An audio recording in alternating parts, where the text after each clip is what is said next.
Morning, folks. It's Mark here, and I'm up on the Bruce again.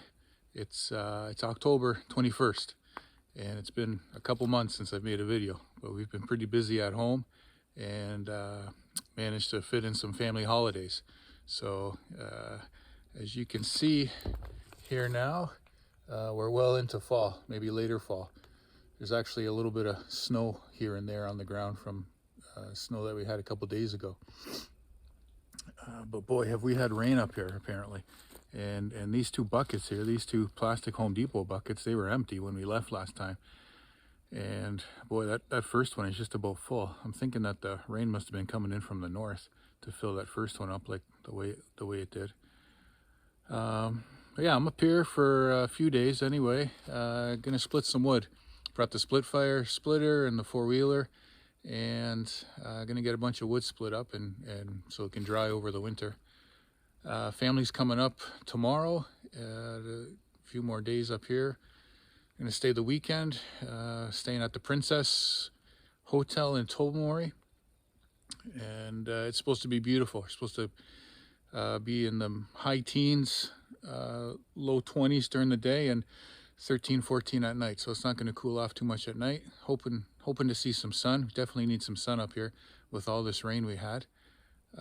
So yeah, I'll probably do a little video just splitting some wood, moving it around with the four-wheeler. Let me switch this around and go for a little walk here. Yeah, there we go. So my wife does all my video editing because I wouldn't even know where to begin with it. And she tells me I need to make shorter clips so she can easily edit them together. And also I probably do too much talking, so I'm going to try to not do so much talking and do some more videoing. Anyway, see how it goes. Got the four-wheeler and my little trailer here to throw the wood into. And there's the Splitfire. I'll get a better shot of that later on. I'll talk a little bit about it, but what a great machine. That thing's at least 25 years old, and everything on it is original other than I put a little wedge extension on the top. And it's just great. So I'll talk a little bit about that later. Yeah, you can see where we are in the fall. Got some color left in the trees, but boy, most of those leaves are down now. And I'm gonna have a bigger brush pile by the time I go home, I think. I'm gonna have time to knock a few more trees down, and then that'll get chipped up, I guess, spring 2023 of all things. Yeah, I brought the Colorado again.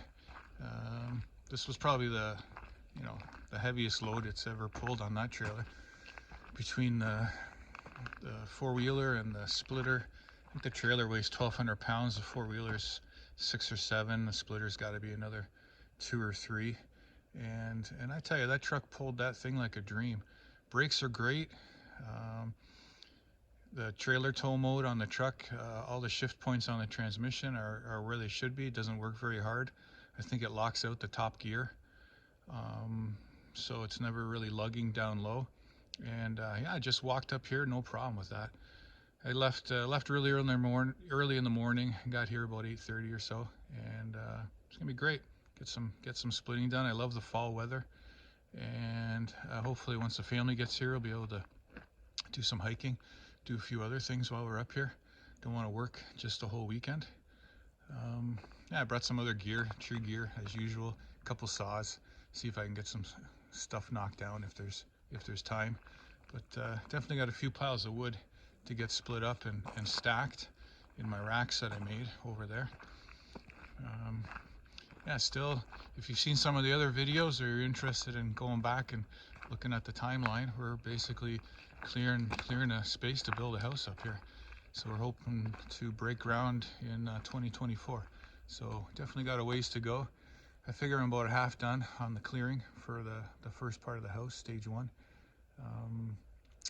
So yeah, I don't want it to be a job, just picking away at it. Timeline is very flexible, and I love coming up here whenever we get a chance. So yeah, it's always something to look forward to. Packing up the gear, getting up here, spending some days on the Bruce, and like I said, the weather is just going to be fabulous. So yeah, it's probably enough yakety yak. I'll get a video going of splitting some wood here.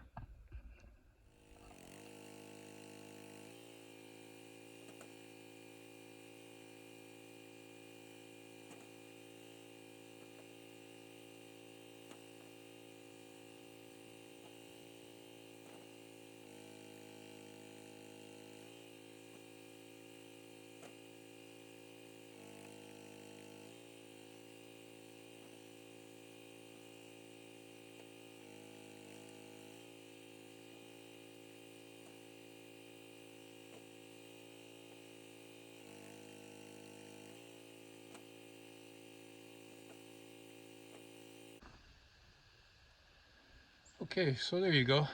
That didn't take very long at all. I don't know, maybe 10 minutes, 15 minutes. Nice mix. There's maple in there, a lot of fir. It's probably been piled for a couple of years, so I got to get this split. We met some people up here who have a trailer park that they own, so we're gonna be sending this over to them in the spring. So I would normally never split wood that small, or even think about splitting some of the small wood in half like I've been doing, but because it's for the trailer park, two things. I want it to dry quick. I want it to be ready for them next spring, and they probably don't necessarily want people swinging axes and hatchets that aren't used to doing that, and trying to open up 2-inch pieces of wood. So I'll just split it, let it dry. They can sort it out whether it's going to be for kindling or fire starter, or they want to put a little package together for people. We just have so much of it. I need to get it off the property and send it to someone who can make use of it before it rots. It's got to be split. Even if wood is bucked up like that, if it sits for a year, it doesn't take long. It starts to get soft, starts to get punky, loses the BTU. So you got to get it split open and start drying. What I wanted to talk to you about real quick was the Splitfire SS 255. They don't call them that anymore. I guess SS was probably Splitfire splitter. This machine, 25 years old at least, maybe 30 years. My friend Martin, who I do a lot of wood cutting with and splitting, he bought this. He went with the original owner to buy it. And at that time, Splitfire was a very small company. They asked if they could put a bigger tire on it so it was a little bit higher. Splitfire said, sure, no problem. I think this is 14 ton, could be mistaken. Could be 12. It's either 12 or 14. It's on the small side tonnage wise, but to me that doesn't matter in splitters. When that wedge is designed the way it is, it's a knife, and that doesn't mash its way through the wood. It cuts through the wood. I'm going to make a bunch more videos as we go, cutting or splitting some bigger stuff, some nicer stuff, and you'll see how efficient that is.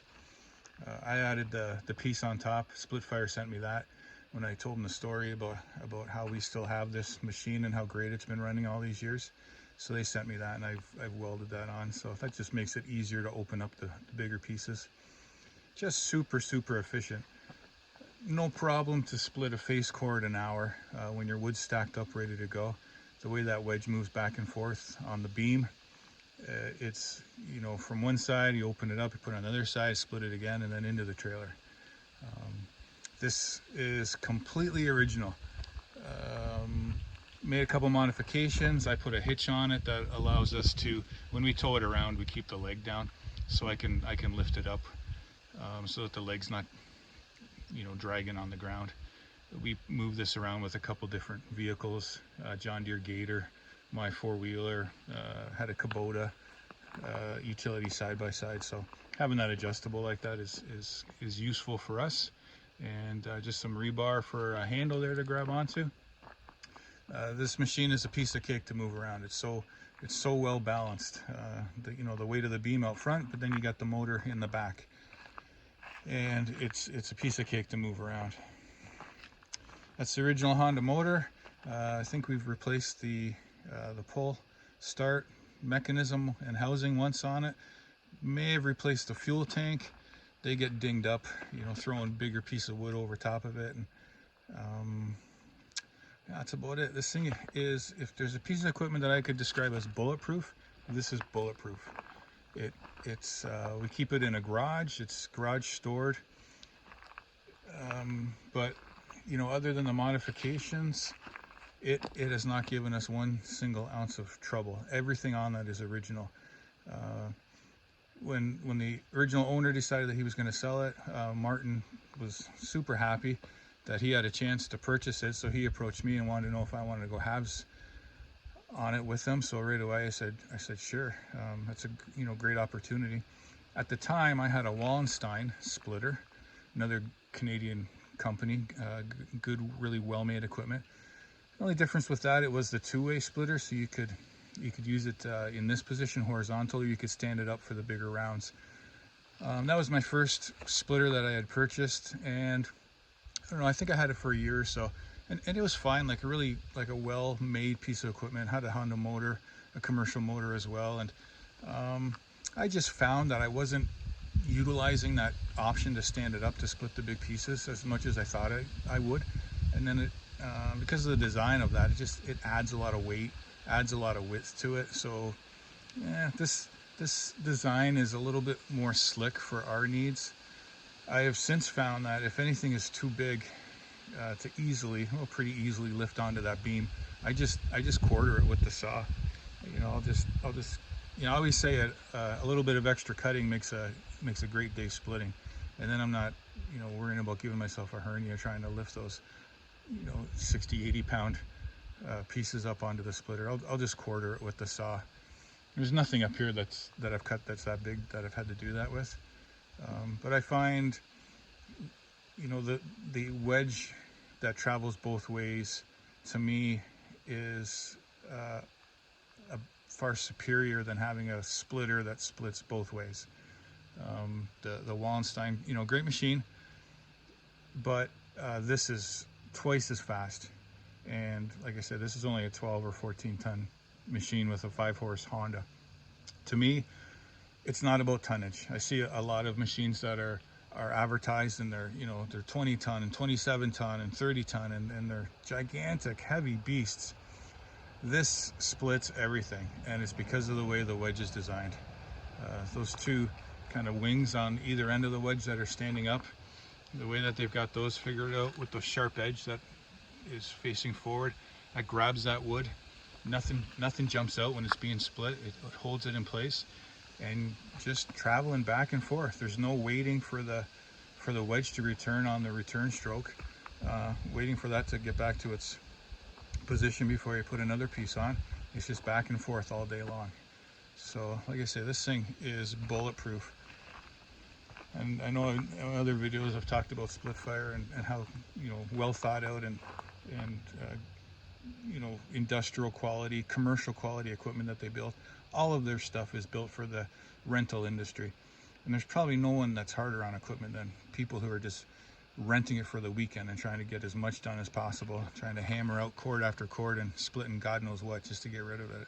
So if it could survive the rental industry, you know, for most people, homeowners, guys doing, you know, firewood sales, it'll last forever. When you know, 15 years ago or so, when I was getting really heavily into firewood, when we first started out, you know, I was probably doing 50, 75 cord a year. Martin would be doing the same. And, you know, if this thing splits 150 cord a year and it's 25, 30 years old, like, my God, the amount of wood that's gone through this thing. And it's original. Nothing's been replaced on it. So, you know, we change the oil regularly. We've changed the hydraulic fluid a couple times, changed the filter. That's just maintenance. Those are the original tires. You know, they're probably got enough dry rot on them. They're ready to fall off, but they're holding air. So, yeah, just a super, you know, Honda motor. You can't beat it. You know, one pull, put the choke on, one pull. I always shut the gas off when I'm trailering it. I think I mentioned that before. The Honda motors seem to have a tendency to flood if you don't shut the gas off when they're on a trailer or being pulled behind the four-wheeler. And it starts every time. It doesn't matter how cold it is, how warm it is. that machine just fires right up and it splits wood. So if something happened to this tomorrow, I'd be calling Splitfire and saying, send me another one. That's how impressed I am. And you know, I know Martin, if there's only one splitter that he would ever own, and it's sitting right here for us to look at, and that's the one. So you know, his knowledge far exceeds mine. Anything to do with, you know, cutting and splitting, and you know, when he told me that this was available, we jumped at it. So anyhow, yeah, I'm gonna probably sign off there, edit a bunch of videos together later on, just splitting the different wood, and then probably at the end just try to get, you know, kind of a count of how much we got done over the weekend. But yeah, it should be great. I got my slow moving sign taped up there if anyone's wondering. I was coming down from Huntsville once with this in the back of my truck, and because at home we've got some property and we travel back and forth between my property and Martin's property on the roads, and it's licensed and slow moving vehicle because, you know, that's what I do. I'm moving equipment around with it or working with it most of the time. Yeah, so on the way back, someone at the gas station told me that you cannot have a slow moving vehicle sign on a vehicle that's traveling more than 40 kilometers an hour, and the OPP, if they see that, they'll pull you over. So yeah, this is in the back of the trailer and that was visible, so I thought this morning before we leave, just throw some tape over it. I don't want any headaches at 3 o'clock in the morning coming down Highway 6. So yeah, it looks a little bit funny right now, but apparently it's a law. So there you go, now you know. Anyway, that's about it. Aspen fuel over there, not really, that's not two-stroke. It's a two-stroke container, but it's regular gas in there. It's just easier to fill up the splitter with. I label everything so I don't have any mix-ups. But I do run that in the saws occasionally, especially if I know that I'm not going to be using the saws for a few months. I'll run a tank of that and then shut the saw down. And I tell you, that canned fuel seems to do a great job. And I don't know if there's much difference between all the different manufacturers, but to me, everything starts a lot easier. It runs cleaner. You don't get the two-stroke smell, which some people love. I'm not a big fan of it because I do so much of it. And, you know, as soon as I come in the house, everyone rolls up their nose because they, you know, smell like man cologne. Yeah, that's about it. Won't do too much gabbing. Been told to do more working, less talking. So I'll shoot a bunch more videos and get it together and get it up. Okay, thanks for watching.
Hi folks, it's Mark. It's end of the day.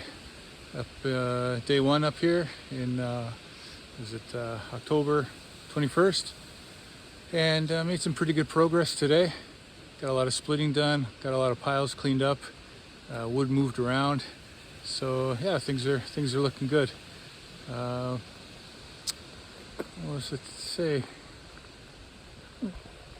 Oh, any firewood guys out there, how you pile up your wood, stack it. I've always stacked mine with the bark on the bottom and the open split facing up, except for the top covering, and then I try to put the bark up just to shed the water. I'm not going to top cover these for the winter, just because probably the tarps will blow off and knock the wood pile over with them. So anyway, if you happen to see this and you burn a lot of wood and you dry it kind of like I do, leave a comment in the comment section and tell me what you do. Tell me what your preference is, and you know, bark up, bark down. I don't know. I always like to leave my wood 2 to 3 years regardless, to make sure that it's good and dry. I've been heating the whole house for about 15 years now with firewood. Never had any chimney issues, never had any issues with burning wet wood that way. I moisture check everything in the fall. Do a split kind of in the middle of the pile and do a moisture check, and looking for, you know, between 12 and 16% moisture, and then at that point I figure it's ready to go.